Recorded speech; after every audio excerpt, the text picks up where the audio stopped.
Okay, so we're live. Welcome back to the Magicminds podcast. I'm Matt Burke, and we're Deliberately's #1 podcast, the best podcast in Dublin 8. We have a cracking show for you today. Today I got the opportunity to interview a young lady called Jocelyn Gray. I've seen her work on Instagram. She put up maybe 5 or 6 videos around mental health where she discusses her mental health, the difficulties she's had,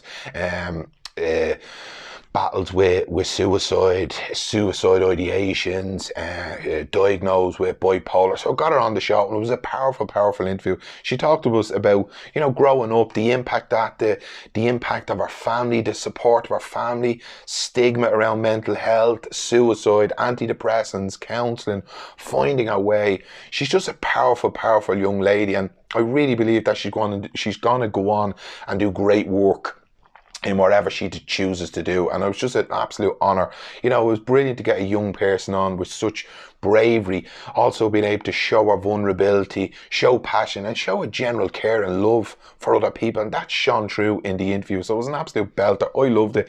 It was very emotional. So look, as always, I'll ask you to mind yourself. And if anything in this show brings up anything for you or triggers you in any way, reach out for help. Reach out to us. We can point you in the right direction where you might find help. There's lots of support out there. PA the House, Shannon's Hope Line, mental health warriors, speak to family and friends. I don't know, find your way or touch base with us and we can point you in the right direction. We can support you. So look, let us know what you think. As always, share this with family and friends, and give us a rating on iTunes, and check out all the work we do on Instagram, Facebook, Twitter. We're right across all the podcast service. And as always, mind your little self. I'll always say that. You mind yourself. Watch this, but mind yourself too. As always, thanks to Niall Riley from Rooney Media Graphics, Andy from Liberty's Media Hub, Shannon's Hope Line, the Liberty Soup Run, and Mental Health Warriors. And to you, thanks very much for listening and supporting our show. Mind your little self. Take care. Bye-bye. Okay, so we're live. Welcome back to the Magicminds podcast, the #1 podcast in the Liberties. We're the best podcast in the Liberties. Doesn't surprise me. Everything's good that comes out of Liberties. Yes, what a guess. On the show today, I'm joined by Jocelyn Gray. Jocelyn, what's the crack? Not much. I'm off a day off today, so I'm just getting word out there, trying to do something good. Joining Matt for a little conversation. I love it. Spending Sunday well. Yes. Guys, I've asked Jocelyn to come on the show today. We're going to talk about mental health. The first video that I did, I don't know what spurred me to do it. I just got this idea all of a sudden. I'd been in a really bad place with my own mental health, and then I was finally feeling good. But I could see other people going through what I was going through, and other people dragging them down.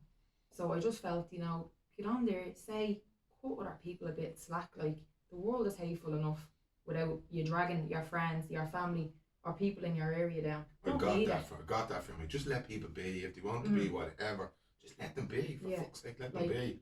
I didn't understand, kind of, because I was on the other side of it then, and I was able to look in at it. I knew what people's comments would be doing to the person who was suffering at that time. And like that, with what you said, I try and do those videos in one take. I don't really give a shite if I say words like shite. You know what I mean? Yeah. Just get it out there. If you make a mistake, acknowledge the mistake, move on from it, make a bit of a laugh of it, and put it out there. If people don't like it, as I said, they don't have to watch it. Do you know what Roy says about the videos? And I'll say this to anyone making videos. If somebody is more worried about your punctuation or the mistakes you made and missed the message, then it's not for you. Exactly. Then it's not for you. If you can't see it from a rooftop, say, I get what you're talking about, but you're too worried about the detail, I'd say bounce on. That's it. And that's what I got from your video. If you are watching one of my videos and you feel like you're centering in on what clothes I'm wearing, is my hair done that day or not, what's in my room around me, turn the video off. You're not watching for the right reasons. Yeah. Deadly. I loved it, and it was a great start, and then your videos went on after that and they were powerful. Do you mind talking to us about your mental health difficulties that you had, and kind of give us an insight to how young you were when you started discovering it, and you wanted to talk to us about really? Yeah, so I think kind of the first instance that I had that I knew there was something amiss with my mental health, I was about 18. I'd had little episodes when I was in school and stuff growing up, but again, just put it down to being a teenager and just being in the school environment and not knowing where my life was going. But when I was 18 then, I started to have continual episodes of issues around my mental health. And I didn't know it was my mental health at the time because nobody talked about it. It was just this abstract concept that nobody could put their finger on, wasn't discussed. There was no language for it, just feelings and that you were unfamiliar with. Exactly, and it seemed nearly this American concept, you know what I mean? Oh, you have problems with your mental health. Like, we don't discuss it in Ireland.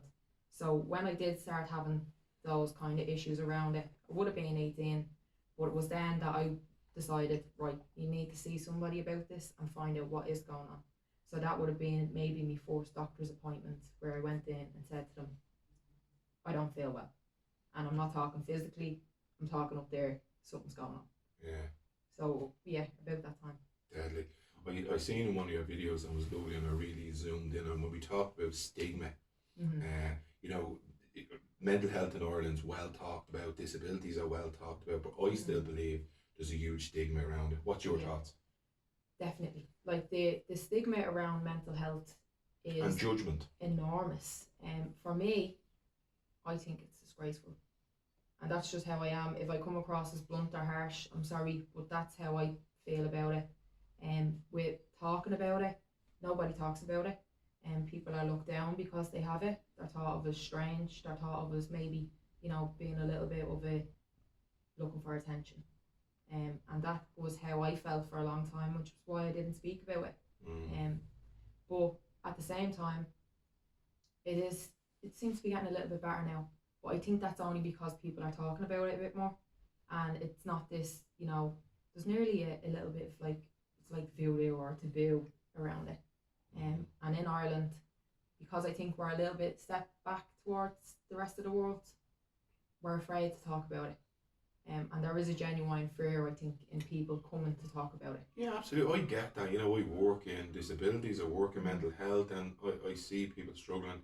Even my own family, it's okay for your man next door to have it, but don't bring it into us. Yeah. Like, do you know what I mean? If you do talk about it, they want you to be grand. Now, you're grand now, right? Yeah. Well, it only happened like 6 months ago. No, I'm not grand now.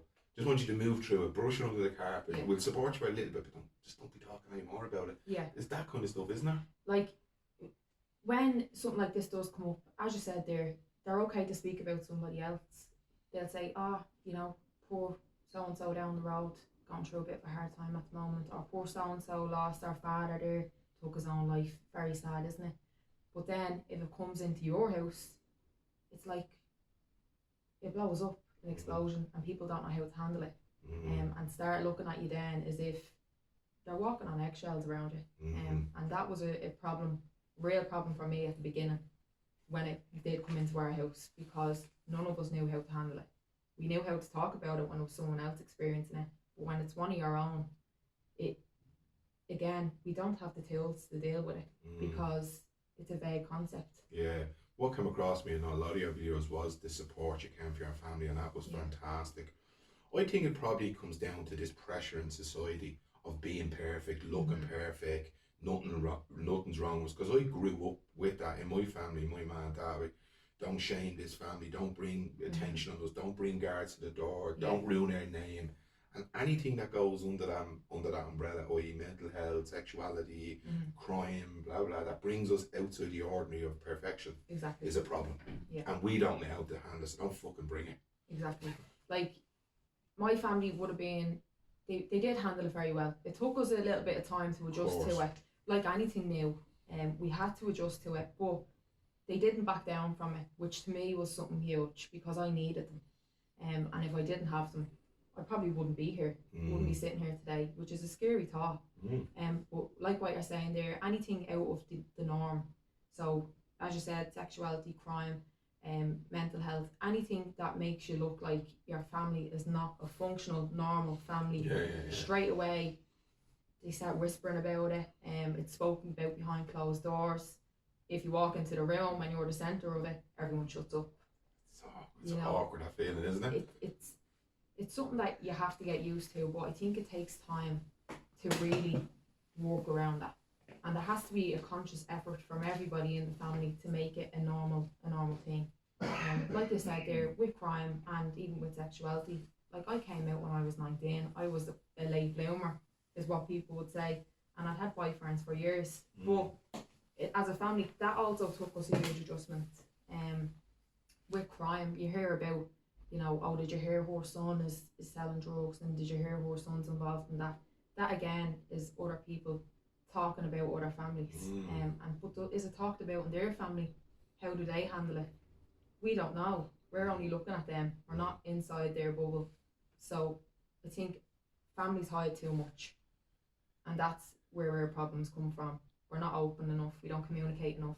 So when something does come up in a different family, straight away they are shamed because we don't talk about these topics enough. And as you said, families again are ashamed too easy of normal everyday things. And they weren't taught this. And I was having this conversation with my dad yesterday, you know, like for me to go to my dad and say, you didn't do this, or my mum didn't that. I'd then have to go, well, your granddad didn't teach you that, and his granddad didn't. They weren't taught. Yeah. But they don't get, my dad doesn't get, or my family don't get the concept around, you weren't taught these things, so it's okay. You made mistakes, you made a balls of that, or man, whatever. I get it, I understand you weren't taught that, but still, I should have known this, we should have done better. How can you do something if you don't know? Like Maya Angelou says, you can't do something if you don't know. If you're not brought up around that and you don't grow up around it, like as I always bring it back to, we're living in 2020 now. The world is drastically changing. They didn't have half the problems that we have now, but we don't have half the problems that they have or they had. So for us to complete an understanding between each other, we have to put ourselves in their shoes. They have to put themselves in our shoes. Ratio. And that, I think, will make a family grow. But again, it's going to have its challenges, because how am I going to know what they went through all those years ago, and how are they going to know what I'm going through now? So again, communication about it, that's the only way we're going to learn. If you went through that and you don't tell me, I'm never going to know that. And if I'm going through it and I don't tell you, you're never going to know that. Yeah. You know what I mean? My dad said something to me yesterday about, like, his dad's dad never tanked about something, and the impact of, she never told me this, and he just went, no, I don't know. He says, I'd love to hear this. Tell me more about this. Yeah. Like that you were affected as a child. Because that affects me, and that affects my children. Exactly. Like, and it's okay. Like, it's a trickle effect. Yeah, it's like this generational pain. It comes back down, and it comes down through all the family lines. And even like with the likes of, say, mental health, that can be hereditary sometimes. And it was a couple of, I don't know when it was, a couple of weeks ago, my man kind of made a little offhand comment about one of me uncles, or one of my great uncles, and I went, you never told me that he had problems like that. And she was like, well, it's never come up in conversation. I said, yeah, but we've had conversation about mental health, and you never thought to tell me that there might have been somebody up along the lines that had the symptoms I had. And she said, yeah, but it just wasn't something I thought to bring up. Yeah. Just didn't know. Exactly. But they should be bringing these things up. It's important to know their lineage and what they went through. And even when we live somewhere like the Liberties, there's so much history around here, and they were involved in all of that. So we need to learn about it. Of course. I was talking to my mum yesterday about something. I was telling her about some conversations I had with my daughter, and I could see her. She was like a giant hedgehog. She was just curled up in a ball. She didn't want to see or hear the information. Yeah. And that's like, she just wasn't shown how to protect. And that's sometimes why they don't talk, because they just don't want to get hurt or be hurt or do, you know, they just don't want the hurt to come along, and they just curl up in the fetal position. And that's it's fashionable around here. People do that, you know, because we weren't taught how to open up. We had a conversation with my young one the other night about mental health and stuff and troubles. And we sat and stared into each other's eyes, and I was like, wow, this is a great move forward, you know. A bit of connection between the two. Yeah, but, you know, years ago I would have closed up, I'd have moved it on with a bit of positivity and rah, you know. can do this, don't be worrying about it. Yeah, we have this, and don't be talking about that, but it's the unspoken stuff that really comes a cropper, isn't it? This is it. Like, if, say, you had that conversation with your daughter, and you did do the whole, don't worry, you'll be grand, we'll get through this, she automatically straight away will think, he doesn't want to know. That he's just giving me the shorthand, pushing me to the side. So with you opening up a little bit and talking to her like that, straight away she knows I have an avenue with my dad, and I can go to him if I have an issue, because he didn't just push me to the side. And I think with our mas and dads and granddads and nannies and everything else, that was always the answer for so long, and you have to work to change that answer. 100%. And if you don't go to them to try and change that answer, and they don't come to you, it's always going to be unspoken word. So it definitely takes a bit of graft and a bit of effort but it's worth it in the long run. It's leaning into the pain a little bit, isn't it? Like, you know, I can remember myself years ago, if I'd heard that, I'd be pulling back, and just like we said earlier, now I kind of lean forward and go, fuck it, let's go for it, we want to make change, you know. Yeah, it's like important. Change is going to make everyone uncomfortable. It's just something that it cannot be, you know, it's unavoidable.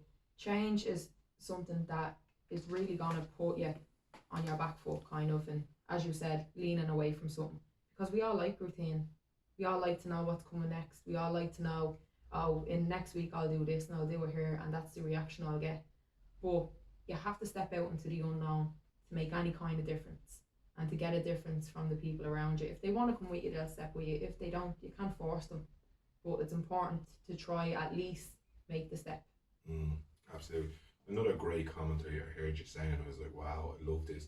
You were talking about boys and girls, you know, this, you know, boys have to be tough, boys don't cry, girls have to be pretty, girls have to be quiet, don't, you know, Yeah. and they're the roles that you have to take, because that's what society tells you to do.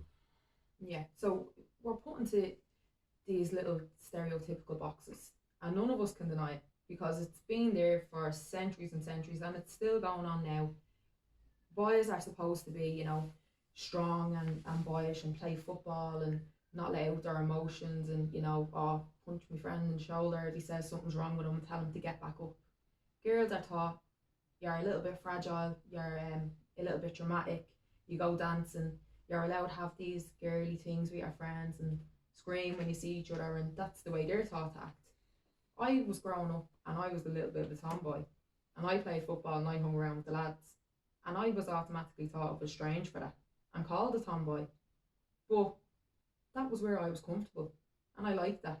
And luckily for me, my family didn't try and push me over into the girly side of things. But you see it happening all the time. Boys being slagged because they might be a bit emotional, or to be calling them, you know, oh, you're a little sissy because you're a bit sensitive. And if the girls are, you know, a little bit tough and independent, you're not girly enough.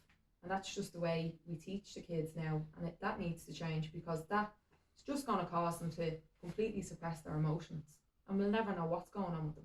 Wow, you're dead right. I remember as a kid as well, growing up, one of my young friends, and he would have been what would be described as having a camp accent, and that people were vultures to him. You know, I remember getting an awful life out of that. I got an awful life over it, and then my ma or whoever sends you to the shop, you come back with the wrong thing. She would tell, go back there, say that to him, don't let them say this to you. And I'm a sensitive soul, so I had to go back and do it, but it was so counterintuitive to what I really want to do. I just wanted to show you, I didn't want to say it, and it made me grow up believing that I have to confront the world, I have to challenge, I have to, like, in an aggressive way, like, to prove my point. And it wasn't, it's not in me to do that. Exactly. Like, we are trying to, and believe me, we're all guilty of it. I don't have kids, and I still do it to my younger cousins. Like, tell them, the girls, like, oh, would you go and clean your runners, like, running around like that, like a little boy, you know what I mean? And I would still say things like that, and it really throws me when I do say it, because I don't want to be like that, and I don't want them to think that they have to be pristine and clean all the time like little girls. They're allowed to get messy, they're allowed to play around, they're allowed to have a childhood. So if we're going to force them into these stereotypical boxes like that, your ma told you, you have to get your point across and be aggressive when you're doing it because you're a little boy. That's not the case. If you want to be a little bit sensitive and be a bit, you know, soft-spoken, and you can do that. Boys are allowed to do that. Just the way girls are allowed to stand up for themselves and get their point across. Yeah. Like, I know people do it, and I've heard people out here telling the kids to get up and don't be crying, you're like a little girl. And I'm sure when I was a kid, they were just trying to toughen me up and get me ready for the world and blah blah. But it wasn't person-centered parenting like the way I parent my kids now. It was, I don't see what type of human being they are. Again, they didn't know any different. She was just trying to protect me, trying to mind me, didn't want to be getting, like, I grew up in the 80s, and it was quite harsh environment growing up in the inner city. So she was doing her best, trying her best, but she thought that was the best. But and thanks very much for your honesty, for saying that. Like, you even still flippantly say it. I say things too as well, because it's pre-programmed in us, isn't it? Like, I grew up with it, and the kids are still growing up with it. So it's important to recognise when you are at fault, and then there'll often be times when I say to my little cousins, something like that, and then I'll go to them after, actually, don't pay attention to what I'm at the saying. Deadly. Do what you want to do. And that's powerful with hearing you apologise for making a mistake. Yeah, or if I see one of my other little cousins saying something to our cousin, like we have a load of little boys and little girls in our family, and they slag each other. Kids slag each other. Like there's no way to walk around that. It's competition. This is it. It's and innate, isn't it? Yeah, like they're all going into survival mode when they're all playing down the flats. But if you hear them saying something to the other one that's going to question the feelings that they're having, you have to pull them up on it. It doesn't matter how young they are. So if I hear, you know, three of the girls saying to my little cousin, who's the boy, oh, you can't be playing with us, you be a sissy. It's like, you can't play with just, it's not a sissy. You all play together, like you are all the same family, you look out for each other, you play together. Don't be calling him things like that. He'll be thinking about it when he goes home. Lovely, lovely. Can we talk about the video you put up? I thought was amazing, the My Story one, where you really went into your struggles. Would you mind sharing that with us? I thought it was amazing. Again, you hit all the bells, you know, the compassion, the love, the honesty, kindness. It was powerful. Like, It's deadly. It was deadly. Do you mind sharing that with us, the difficult period that you had? That video was nerve-wracking to do. That was a hard one to do. And there's a couple of times when I had to stop and gather myself. But it was important for me to put it out there. So I had been struggling with my mental health for a long time, and I wasn't getting any answers. I was in the public health system, was getting, you know, shoved to and fro all the time, and I was partying really, really hard, drinking heavy, binge drinking at the weekends, staying out for days on end, all the other stuff, all of it. Yeah, I was that soldier too. Yeah. So, I was using that as an escape completely to get away from my mental health, and came home one night after being out all night and hung myself. And did all the stuff, left all the letters, sent the goodbye texts, and it was in the flat actually, and I tried to do it. And my ma, thank God, was very close by. And the minute she got the text, she ran home. I'd locked the door, they'd no key, so they had to go and get somebody with a key. Finally got in, and my granddad held me up, and my ma cut me down. And I remember waking up a couple of minutes later, and there being a paramedic in the room. It was Dublin Fire Brigade. So these things come full circle. Synchronicity. Exactly. That's your path. Like. It's the universe coming together. I'm a strong believer in that. What you put out, you get back in. Me too. So that was kind of one of the lowest points. It was a very hard time as well. It was about 4 years ago now. It actually be 4 years ago this month. So that got me started then on the road of my recovery and what I wanted then. And I had to make a decision. Do you want to be here or do you not want to be here? And are your family important enough for you to start making these changes? So again, went back into the public health system for my mental health. Again, was thrown around. Wasn't getting answers, wasn't being looked after, constantly getting antidepressants thrown into my lap. And one of the things that did help me, my family got me a life coach. Yeah, absolutely. I heard you saying that. And this gentleman, his name was Carl. Great fella. I can't recommend him enough. I think he's actually working in the addiction services now. Right. So he then looked after me for a couple of weeks, and I started going to counselling with PA House and got myself back on track, but was still suffering with my mental health and wasn't getting answers. So I only got an answer kind of to what was going on about 4 months ago. So I'm only starting to get back to myself in the last 4 months. There was a great piece in the video, or one of the videos, I don't know which one it was, where you talked about going to counselling. And you were taking antidepressants, but they weren't working for you, right? And I think this is a great point, and it was brilliant that you talked about in your video. They weren't working for you, and they're willy-nilly thrown out. Now, don't get me wrong, I'm not anti-drugs, I'm not antidepressants. Whatever works for you, that's whatever keeps you safe. But that didn't work for you, but you kept getting them thrown at you. You went to a counsellor that was antidepressants that told you to come off them. Would you mind not naming the best time, but talk us about that experience, because that takes a lot of inner strength to know that this professional is actually not getting this right, because you were going away and you were more stressed leaving than you were going. I was doing, so that was a private counsellor that my family were paying for, and although she might have been a good counsellor, she wasn't a fit for me. Of course. But her way of thinking was she didn't like medications. And we made the decision to start weaning me off them. She was about eating organically and putting good into the body, and no medication was good for you, and you needed to come off them. Which I was just following her advice and came off them. Now, don't get me wrong, they didn't seem to be working for me anyways. And there was a reason they weren't working, and I wouldn't have got that reason until maybe 6 months ago. I found out what was going on. But I was following a professional's advice that probably wasn't the best advice for me, and ended up with me being in another hole, basically. So if you feel like something is not right for you, you have to question it again. Was that inner voice in you that you just, this is Yeah. not fucking right?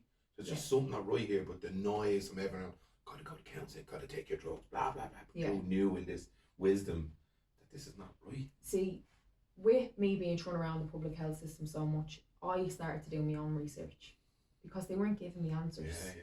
So I know people say don't Google your symptoms. I had to. I've no other avenue to That's do your it. form of research. Exactly. So I was looking up my symptoms. I was looking up the different medications I was being on, the different types of therapy that I was sent to. I wanted to get to know as much as I possibly could about what was going on with my mind and my body, because knowledge is power, and I needed power over myself to keep myself going.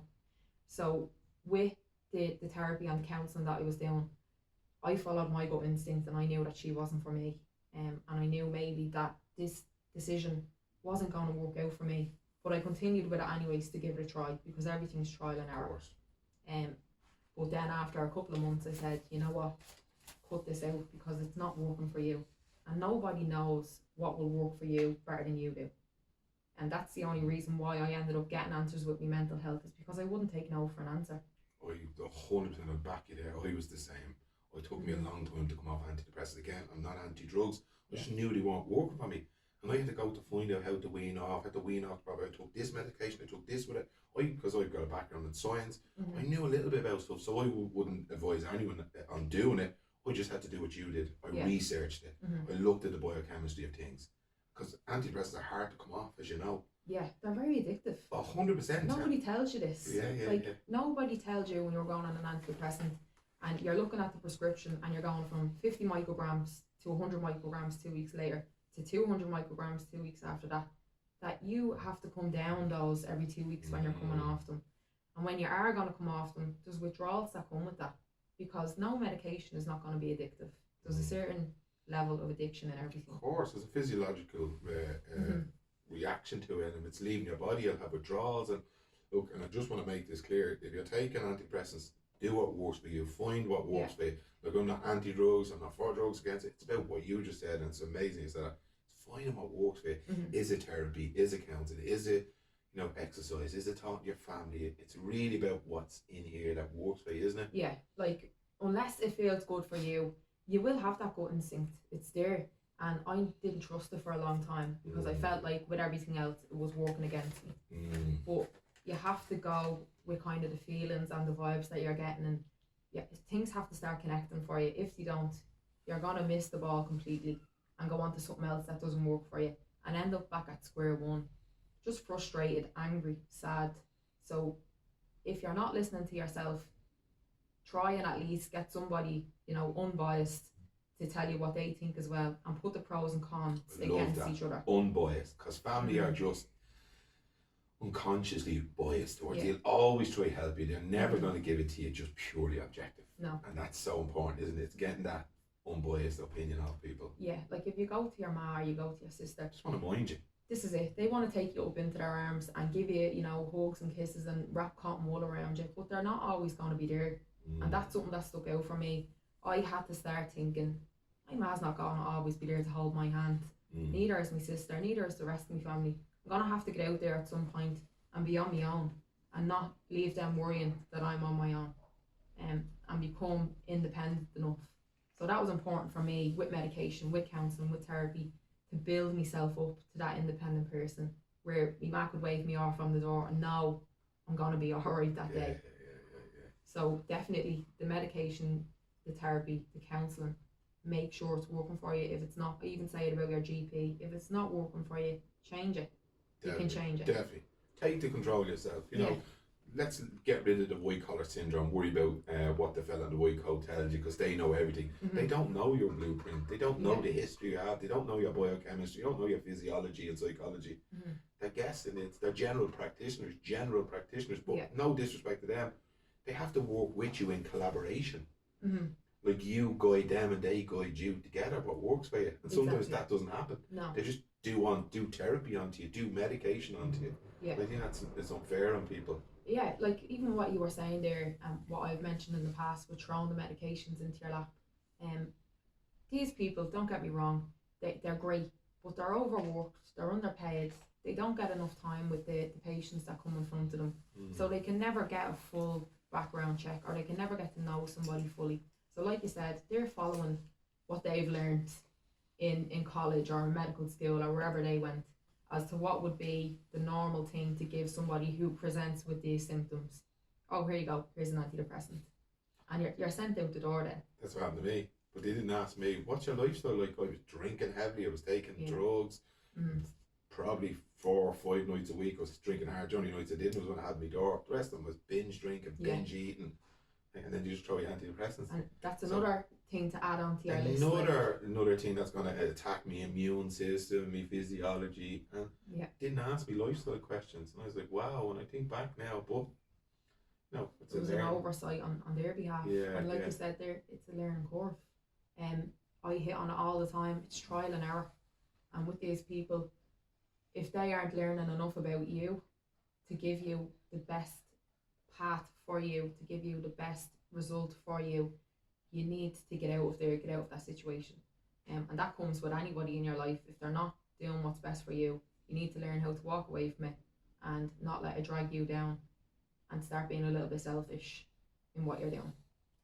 Putting you first. When you say no to other people and say yes to you, that's power, isn't it? Exactly. Like, I have only learned how to do that in the past while. I always was letting people come and load their problems onto me when I was already dragging a ton load of my own. Yeah, I get that. You know what I mean? So if somebody is coming to you, draining your energy, putting their problems on top of you, not giving you what you would give them, you have to learn, as cutthroat as it is, and I hate saying these things because the thoughts of someone doing it to me hurts me. But if I felt like I was draining someone like that, I would expect them to pull me on it, or if I continue to do it, say to me, I need to take a step back here. And that's a learned practice. You have to build yourself up to be able to do that. And I've had to do it a few times now, but it's what's best for me at the end of the day. And 100%. You have to think of you. Yeah, 100%. There's a girl in the job said to me one time, and she's talking about people in the job, there's heaters and there's hoovers in life.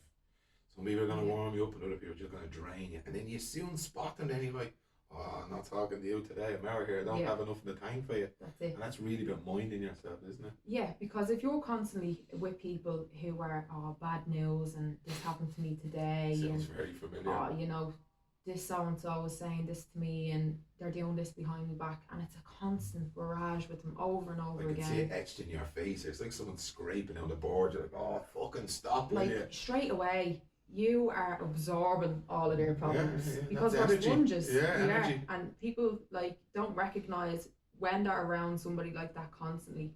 You are taking all of their problems and you're carrying them on your shoulders.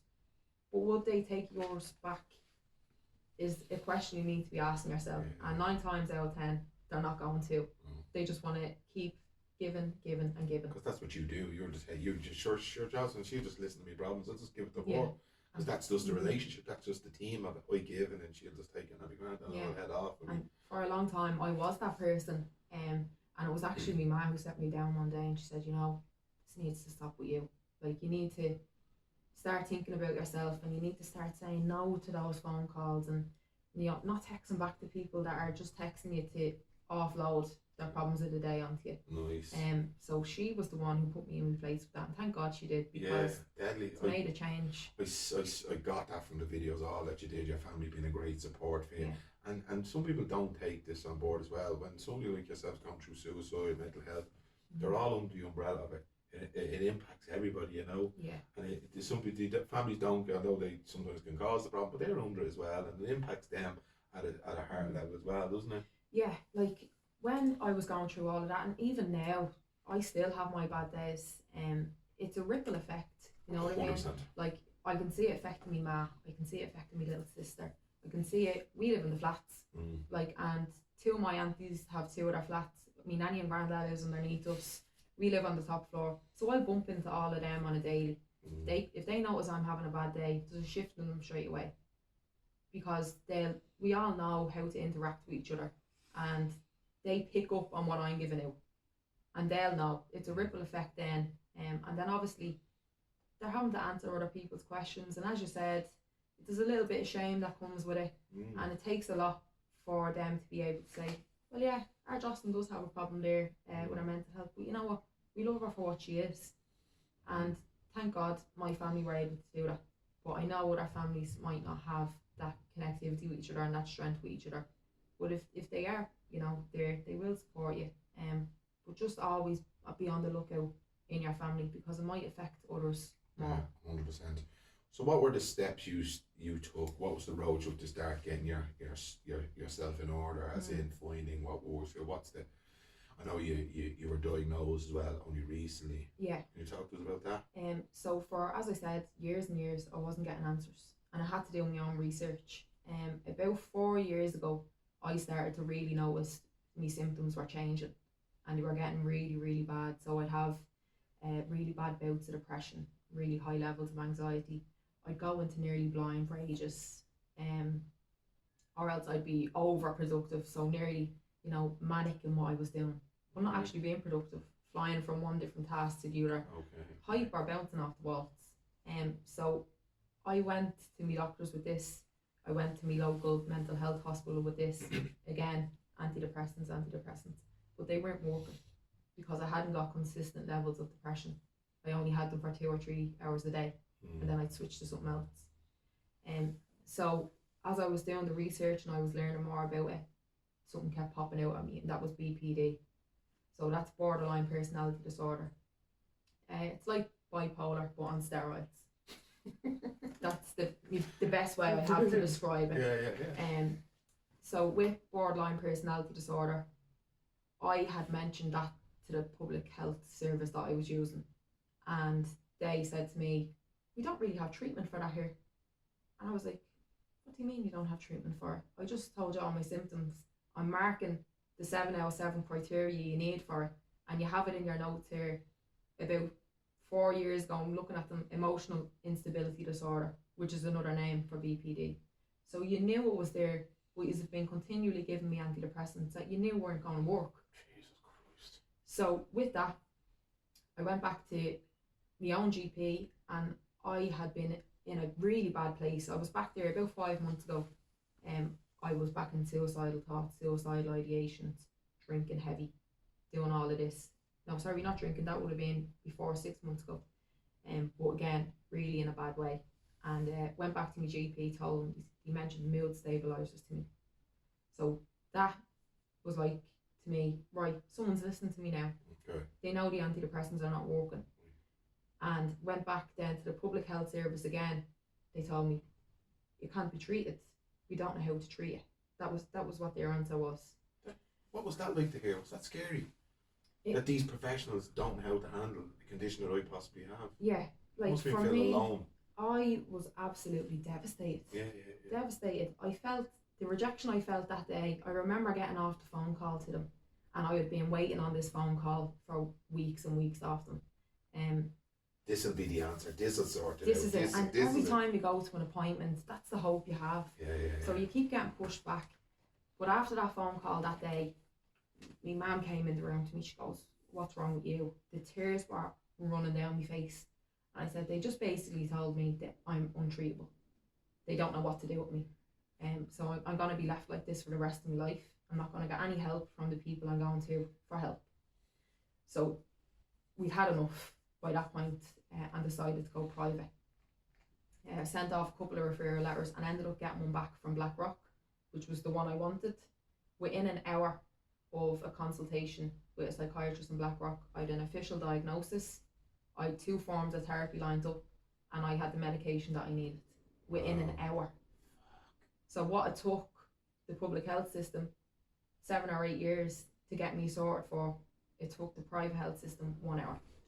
Wow, that's unreal, isn't it? Like the shock that I had from even hearing, yeah, that's what you have, and I'll give you a piece of paper with it on it in case you need it for anything. I then was not reaching for straws anymore, not picking things out here. I had a clear plan, and the relief of that alone was something that blew me away. And it just so happened that the phone call I got from Blackrock came an hour after I got it from the Public Health Service, telling me they couldn't treat me.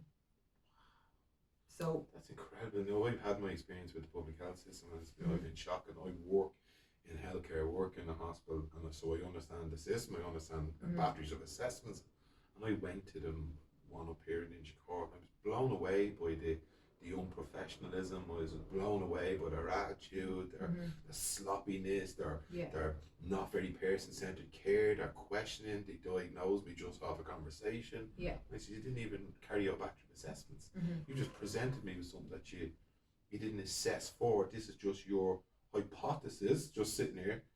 Of what's going on. Yeah, and I said, but you didn't do a battery of assessments. How could you do that? And she went in and told a colleague, and he agreed with her. So he agrees with your guess. So the two of you had a guess, and you told me this. I said, that's nuts. And like when it... If I lucky I wasn't struggling. Imagine if I was on the edge, like thinking about suicide or going to do harm myself. Yeah. I just felt really sad that somebody in a worse position than me that could be isolated and be dangerous and vulnerable there was terrible. Like, this is what you're dealing with. This is what I mean in Ireland. And as I said, it's not their fault because they're not well equipped. They don't know what they're kind of what's going to present to them, so they're not equipped enough to deal with it. They're overworked or underpaid. That's, you know, a given. That's just what has happened in society today. For some reason, they've been left in that position.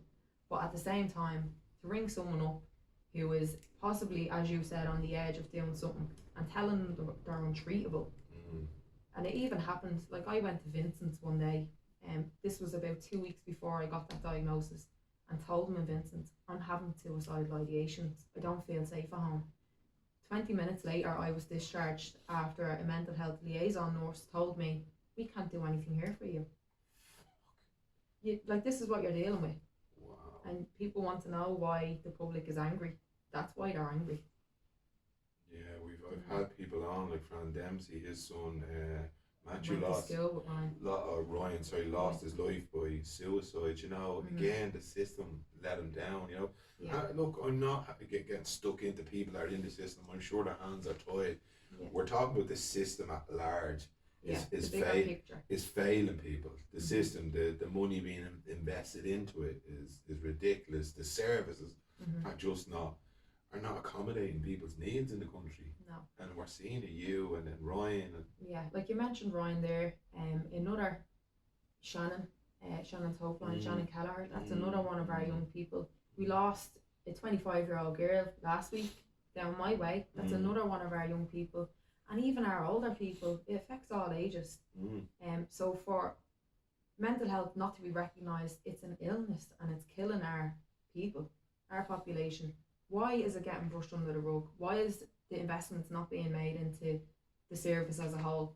If it was cancer, if it was any other type of illness, the money gets pumped into it. Is it probably back to what we talked about earlier? This whole shame of is it this interwoven Catholic guilt? This thing, it brings shame on the country, shame on your family. Don't talk about we're the crack, we're great, we're Ireland, we're touristy. This is like, if you have kind of the people up there who are making the decisions, trying to cover up all of what's going on in regards to mental health, to make it look like Ireland's a shiny, bright, cheery, happy place, while people like us down in the depths of it and are dealing with it day in, day out. No, that's not the case. There's a serious miscommunication there, and one side is just not listening to the other. And I feel like that's the society that we're living in at the moment. One side is not listening to the other. But someday soon there's going to be a reckoning, and you're going to have a lot of angry people on your hands. And I hope it doesn't get to that point. I hope they make the changes they need to make before they have to answer to the likes of the parents of, Fran Dempsey, who lost his son Ryan, Lisa Kelleher, who lost Shannon. because those parents want answers. And I know my ma wants answers. And I know there's people out there who want answers for themselves. Yeah. Those answers are going to have to come at some point. Yeah, it's so frustrating, isn't it, for people in it, lost, lonely, dangerous. It's so scary. I feel your pain. I feel the family's pain. Just nowhere to go. I'm just so grateful your family were there to support you. I'm so grateful that you could go to a private clinic and be supported, which is fantastic. How has like your bipolar or your personality disorder, how has that impacted your personal and professional life? Does that come up? Is that another monkey to carry on your back? Does that weigh you down a little bit?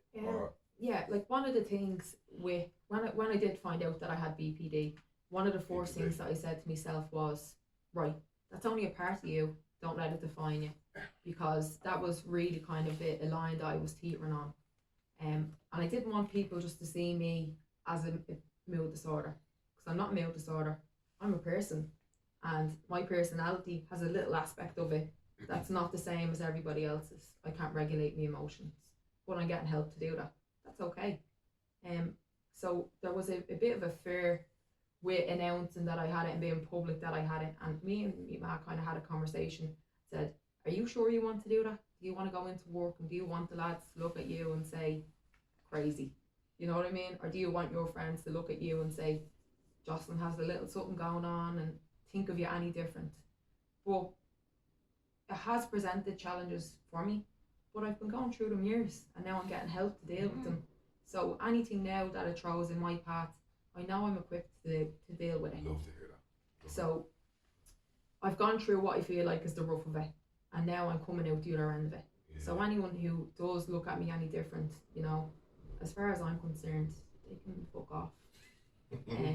Absolutely. Like, that's just the way I want to look at it. Yeah, they can take the door, like, I'll hold it for you on your way out. Yeah, I was looking down the road of looking at ADD, you know, because I've had attention deficit all my life, and with my kids and that, they're like, Dad, you're gone, or my family say you're gone. And then I went down the route of maybe finding out whether or not, and obviously the system failed me. Yeah. And then I went, what the fuck? This is not going to change anything. Yeah. I'm still going to be the same. I'm not going to go any different. And I'm used to change. I've been used to change all my life. I've been used to, like, my life being a bit all over the shop. Yeah. And I've learned how to manage it. Yeah, and I live a good life, and it's just going to be a tiny part of me. Yeah. And sometimes it's quite beneficial to me, you know, my life. You know what's going on. Yeah. And I find sometimes that BPD is beneficial to me, in that when I do get that hyper focused, where if I'm in work, I need that. I need to be able to focus and concentrate on what I'm doing. Or if I'm at home and, you know, I want to do something at home, there is certain aspects of BPD that I can, you know, dip into and help me do my everyday things. It's not always going to be a drag on me. Sometimes it pushes me forward a little bit. So I think anyone who does have any type of mood disorder like that, ADHD, ADD, bipolar, or even just depression or anxiety, you have a little bit of a superhero in you. You're dealing with something that somebody else isn't, and pushing through it. Of course. So you shouldn't be looking down on yourself for things like that. No, I absolutely, my thing now, Jocelyn, is I use my poison to be my potion. Yeah. My past helps me create my future. Like in the hospital, sitting here with you, I'm open to listen to you, no problem. Yeah. Anyone else with pain, I'm okay to do that. Yeah. You know, before I wouldn't have done that because I didn't want to be more pained. I was like, oh, I'm triggered even. Yeah, exactly, great show. But now I lean into it, go, yeah, I know, I can feel your pain, I get it, you know. So it is, and I love what you say, that superhero power. Because I felt the years of the stuff that happened to me, I'm not going to tell anyone because my family be hurt, they be hurt. I just hold this shit. I got this. Yeah, exactly. Like, and it takes a long time to get to the point of where you feel like, right, I can use this in my benefit now, and I can help other people with it. But it's important to realise that it's going to take you a while to get there. So if you're not there right now, don't panic. You will get there. And it takes time and effort and commitment. And you have to be really, really willing to push yourself to that spot. But when you do get there, it'll click in your head and you'll realise, okay, I'm where I need to be now. I can start putting what I need to put out into the world, and slowly but surely help yourself by helping others. Yeah, service is a great one. So what do you do to mind your little self, and what words of wisdom would you share with people that have had similar struggles? Because I think that different stories, same feelings, same emotions, just different stories. What do you do to mind yourself, and can you share with people? Definitely, if I'm having a bad day, I'll recognize it for what it is. Awareness, yeah. So I will not kind of shy away from it and hide away from it. I will know straight away, just you don't feel great today. What's going on? And just face it head on. If I want to have a day in bed and I have nothing to do, get into bed. Don't feel the guilt of being in bed. Switch your brain off as much as you can. If you're having an anxious day, recognize it for what it is. It's all about not running away from what you're feeling, because it's going to keep chasing you, and you are going to trip and fall, and it will catch you. I love it. So you have to face it head on. Another thing I do is I try and stay active. I go swimming as much as I can. I eat as healthy as I can, and I know these sound cliche, but they work. Get a good sleep routine in. Obviously, I don't have a great one with the job that I have, but I try and keep it as scheduled as I can for when I know I'm at home. And definitely talk more. Open yourself up a little bit more. Speak to the people around you. Find out what's going on in their life. Are they having the same issues? Can you connect with them on a level? If they're not, can they help you a little bit? Use your supports that you have, because they are there. You just have to realise that you can use them, and they're willing to help. Yeah, I think you said that in one of your videos as well. It's checking in with yourself, isn't it? It's really, where am I at? And I do this when I lie in bed. First thing I get up in the morning, I go, where am I at today? Yeah. Between 1 and 10, but you can't say 5. Am I at 6? Am I at 4? Am I at 3? Am I 2? And I know. I just know what I need to do then for the rest of the day. Now, there's other stuff I have to do, all the other tools and all that. But first of all, as you say in your video, check in with yourself. Yeah. How am I doing? How am I going to approach the world today? What do I need? And to do that as well, give yourself the time to do that in the mornings. You're not going to be able to do that if you're rushing out the door with one shoe on, the bag on a shoulder, dragging a cup of coffee with you. Give yourself the little bit of time to get grounded, to check in with yourself, feel what's going on in your chest, what feeling do you have in your stomach, what your head's saying to you today. Because they're all the cogs in your machine that are going to get you moving throughout the day. If one of them's broke, you need to figure out where it is and start working on it. Brilliant. You're non-stop thinking of other people, worried about other people's opportunities, worried about, it's innate in you. It's lovely. It's a lovely quality. Thanks. I think it's something though that was nurtured in me, and it has been for the last while. A couple of years ago, I wouldn't have gave a shit about anybody, which is, I'd say you did. right. You just masked it. Yeah, I'd say it's in put there. on a huge front a couple of years ago. Fuck you, fuck that. But in there, there's that kind-hearted person. That's what you were sold. That's jumping out of me. And that just doesn't appear one day. It's in you. Yeah, well, maybe you are right, but I think that's a bit of the old me now. So. You're just covering it up. No, it was always in there. Let's not fucking play. Don't hang me out to dry. Yeah, no, you're a lovely person since the day you're born. It's in you. You're an empath. You're a lovely soul. You're a bright soul. What's the one thing you'd like people to take away after listening to this interview? Take away that if you're going through a tough time at the moment, you can end up in a better place after. Because I know those long dark days, you're counting minute by minute, waiting on them to end.